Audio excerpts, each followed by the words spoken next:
Donald Harvey. He just liked killing. Donald Harvey, known as the Angel of Death, pled guilty to 37 total murders, but he admitted to killing around 70 individuals in total. In 2001, Harvey was listed as the worst serial killer in U.S. history, ahead of the likes of John Wayne Gacy and Ted Bundy. Harvey was born on April 15, 1952, in Hamilton, Ohio, but was raised in Boonville, Kentucky. He was an intelligent child, earning A's and B's with relative ease at Boonville High School.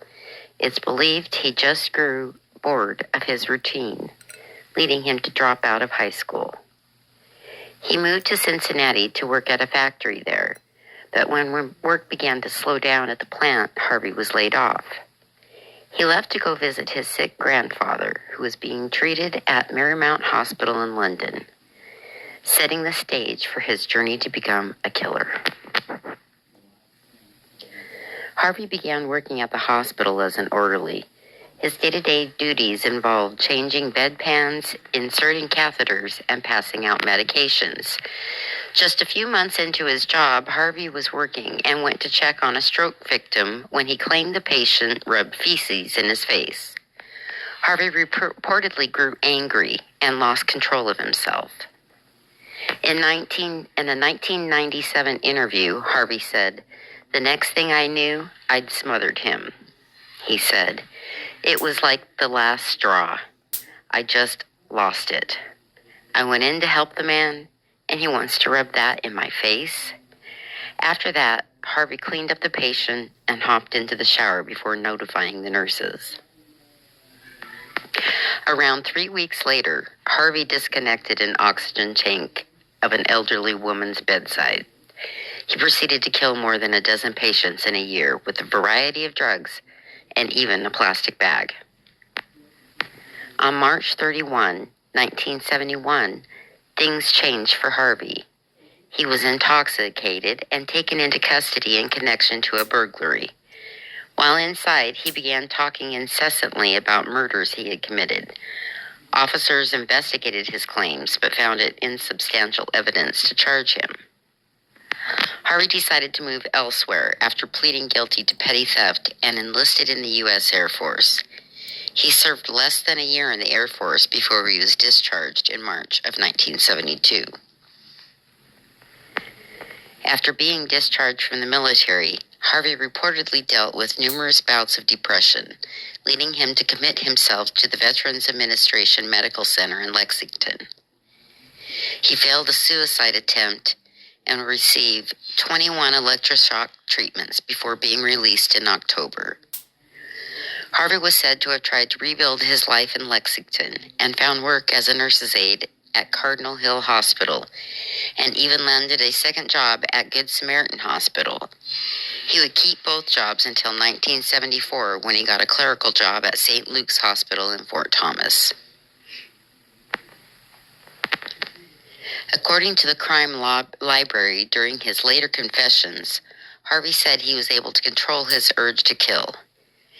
That changed in 1975 when he began working in Cincinnati again.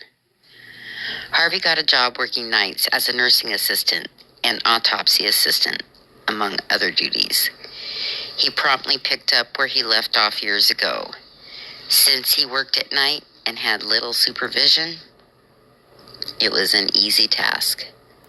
Over the next 10 years, Harvey killed at least 15 patients while employed at the hospital. He even reportedly kept a precise diary of his crimes, including detailing how he killed his victims, many of which involved cyanide, poison, and arsenic.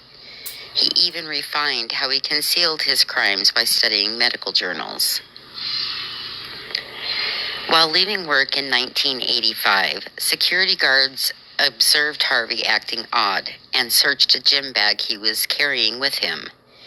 Inside the bag, they found a .38 caliber pistol, hypodermic needles, surgical scissors and gloves, a cocaine spoon, and various occult books. He was given the option to resign quietly or be fired, and there was no further investigation. In February 1986, Harvey was working at Cincinnati's Drake Memorial Hospital and settled right back into his old routine. Harvey would kill another 23 patients over the next year by disconnecting life support machines, injecting air into veins, and injecting poisons.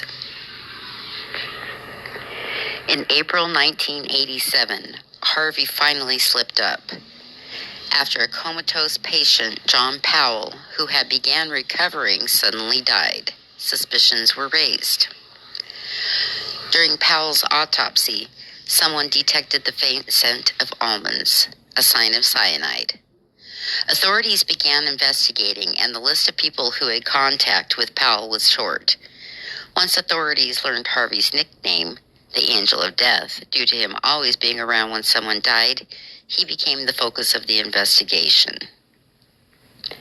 Authorities executed a search warrant in Harvey's apartment, and a mountain of evidence was found against him, including jars of arsenic, books on the occult, and poisons were all part of the evidence recovered.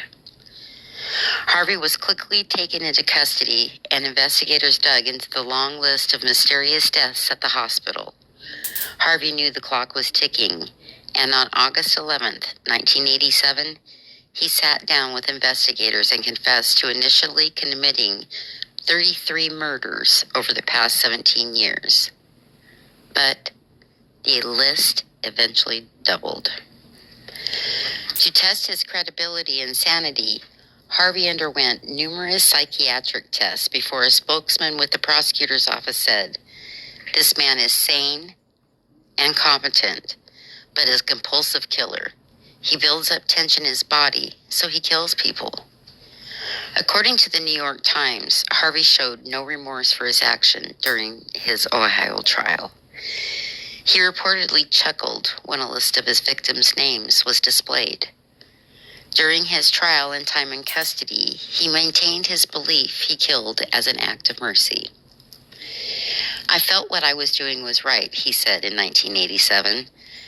"I was putting people out of their misery. I hope if I'm ever sick and full of tubes or on a respirator, someone will come and end it."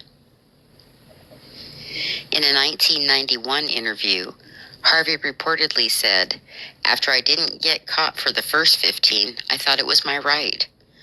I appointed myself judge, prosecutor, and jury, so I played God." When asked why he felt he had the right to decide who lived or died. Harvey pled guilty in Laurel County Circuit Court to murdering 9 patients at Marymount Hospital in November after pleading guilty to 24 Ohio murders that previous August.